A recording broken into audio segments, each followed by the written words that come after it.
So I'm here with Dr. Bettye Kearse, a pediatrician at Neponset Health Center in Dorchester, Massachusetts.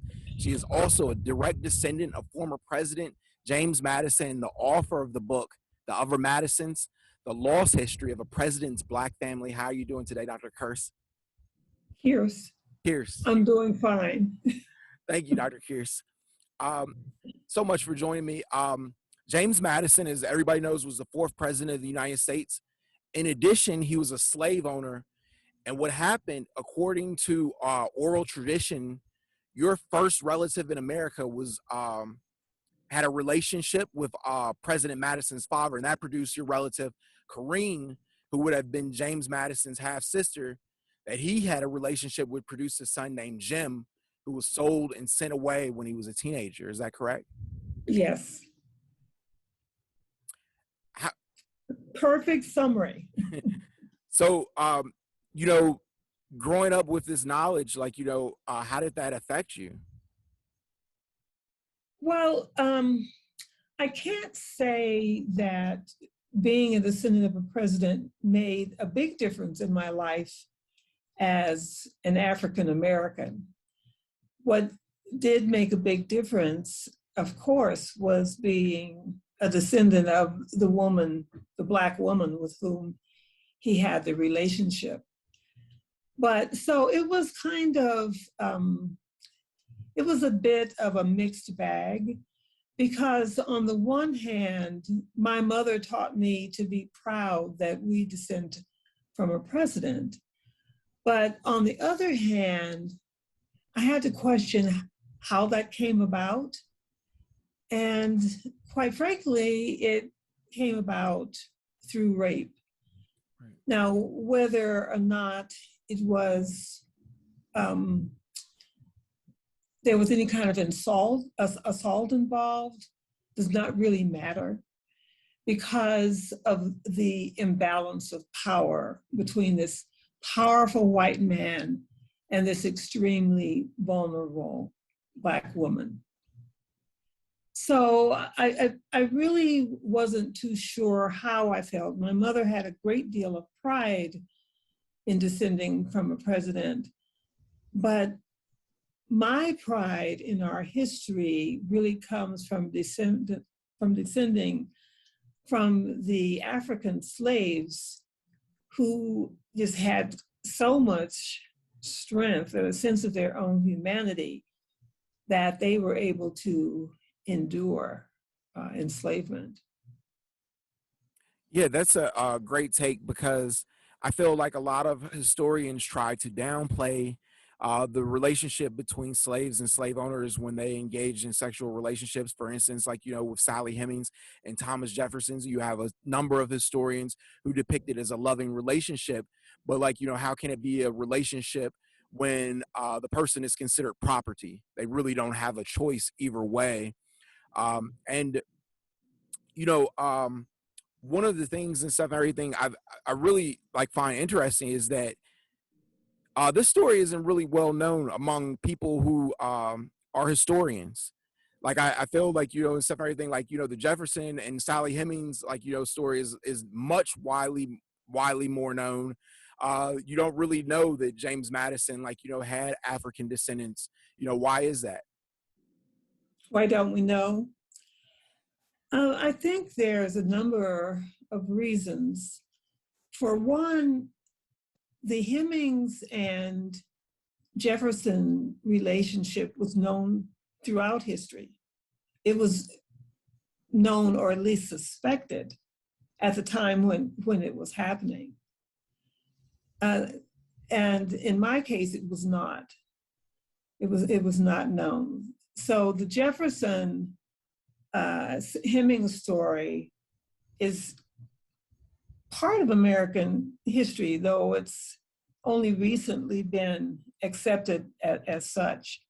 And as you may know as well, that George Washington also had a Black descendant, a Black man, through a slave named Venus, who wasn't actually his own property. And that only recently came out, that story only recently came out as well also. And I think that a lot of Americans want to think of the former presidents as heroes, as having high moral standards. And in the case of the three I just mentioned, they stated that they were against slavery, yet they owned slaves. And in fact, Jefferson and Madison published their statements against slavery while owning slaves. Yeah, it's huge contradiction and glaring hypocrisy.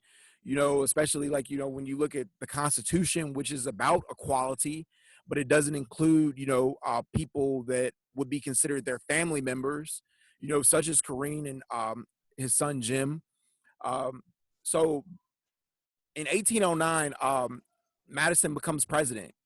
Kareem and Jim, they go to Washington with him. Jim is also giving some privileges, like he's allowed to learn, which is forbidden for slaves. But he also faces other reminders of his status because Dolly Madison's sister-in-law had died, but she had a daughter named Victoria who had grown up with Jim because she was wet nursed by Kareem, and they fall in love. This later is what leads to Jim being sold. Yes. And so what is your question? Yeah, just I wanted to make sure like I understood it correctly. Yes, it was actually Dolly Madison's niece because it was her brother who had died. But yes, you still have the history correct. And what ends up happening to Jim after he's sold? Well, Dolly sold him because of this relationship with her niece, which was, of course, a forbidden relationship. And Jim at first was sold to someone nearby, but this young woman, whose name was Victoria, found Jim, discovered where he was, and went there on a wagon to see him. And then the owner reported her trying to see Jim to his new owner and begged the owner to sell Jim away. So Jim actually ended up in Tennessee. And I don't know where he died, but he probably died in Tennessee. Definitely. And how like because a lot of people don't realize like how hard it can be to track the ancestry, particularly like when it's talking about slaves, because a lot of things weren't written down or kept.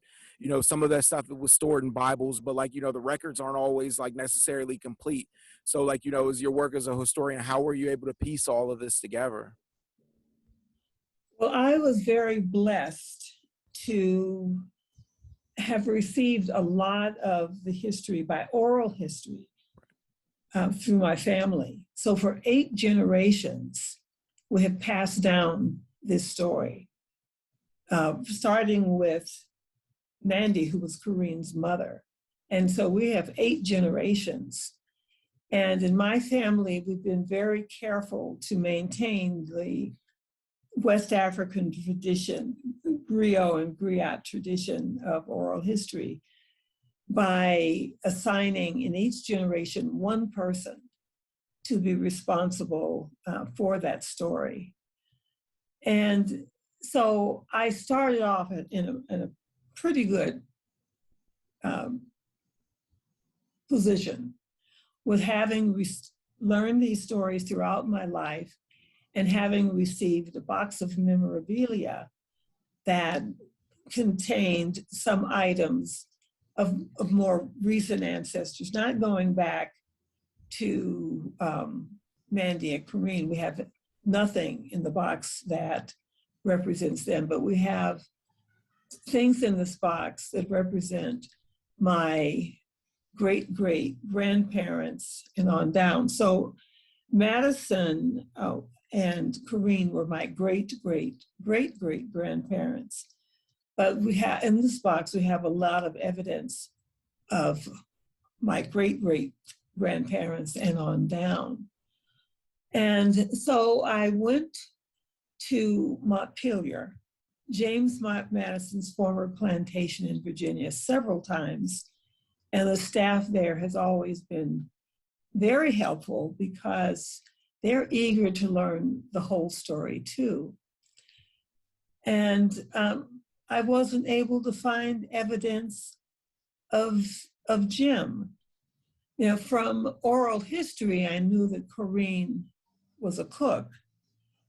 So I found evidence in a way of her existence, because the first time I went there, which was in 1992, they were just beginning to excavate the South Kitchen, which is where Corinne had worked. And at that time, there was a groove in the ground that led from the rear entry of the mansion to the kitchen. And it had been worn into the ground by generations of cooks walking to and from the mansion to serve the Madisons. And I was able to walk in that groove. So when I walked in that groove, I could feel like I was walking with Corinne. So that was evidence for me that she existed. And later I found sort of similar evidence when I went to the slave cemetery, and it's a lot of trees. There's a lot of trees, and enslaved people and African people as well like to bury their ancestors or their deceased loved ones beneath a tree. And so when I went into the slave cemetery, there was one tree that just called to me. And at the base was a large piece of quartz, which is what they use as headstones and footstones. But I was drawn to this particular tree and this particular piece of quartz. And when I knelt down and touched it, I could just feel the presence of Mandy. So I really believe that Mandy is buried there. So for me, I found evidence of Corinne and Mandy. But I've not really found evidence of Jim. And in the early 2000s, I joined forces with two of my cousins, whose names are Jimmy Madison, which is interesting, and Sean Harley. And they found a freed Black man who was named Shadrach Madison. And to make a long story short, there's a good chance that Shadrach Madison is actually my ancestor, Jim, the president's son. And so descendants, one particular descendant of Shadrach Madison and I are trying to find Shadrach's father in the hopes that it will turn out to be President Madison. That's a very compelling story. We live in an age now, where DNA tests are readily available. I saw in an interview previously that you did that you were trying to prove your lineage through DNA testing. How has that been going? Well, I did testing at Montpelier, actually, with their on their grounds, and I did a comparison with one of Madison's niece's descendants. So I think it's her great grandmother who was a descendant of one of Madison's sisters, and we did not match.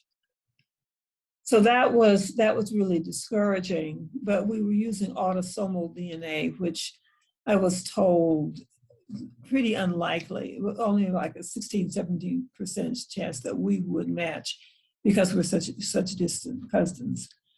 But I still have a lot of work to do if I want to find a DNA connection. But for me, it's not really that important. it's important that I really honor my enslaved ancestors, because I feel it is they who gave me all of my strengths and all of my talents.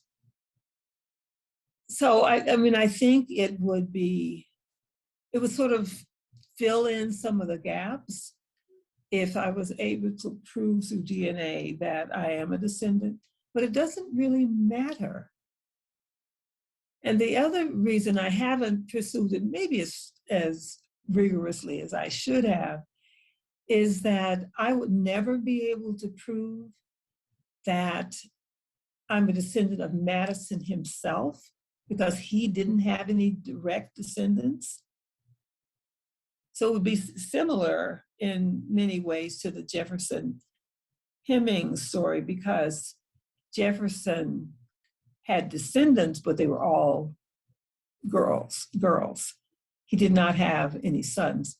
And so when those studies were done in, I think, 1998, with some of Jefferson's descendants, they kind of proved it, but they couldn't prove it was directly Jefferson, because Jefferson did have brothers who also had children. But what that family was able to do that I am not able to do is that they had a strong concurrent history of where Jefferson was and where Sally was and when she probably conceived her children, that really kind of lined up with their oral history. But I don't have that. So I've just sort of put my heart really into learning as much as I can about my enslaved ancestors, because really that's just what's important to me and what I want to become important to my own descendants. So it's important to my daughter, and it will become important to my grandchildren. And I hope on down that, you know, enslaved people were just remarkable individuals who passed down amazing qualities to us. And then I want African Americans to sort of embrace their slave ancestry and not be ashamed of it or embarrassed by it, or maybe not even angry about it, because those ancestors just gifted us with so much. That's amazing. Dr. Kearse, thank you so much for taking the time. I really appreciate you. Oh, it was my pleasure. My pleasure. Thank you. You're welcome.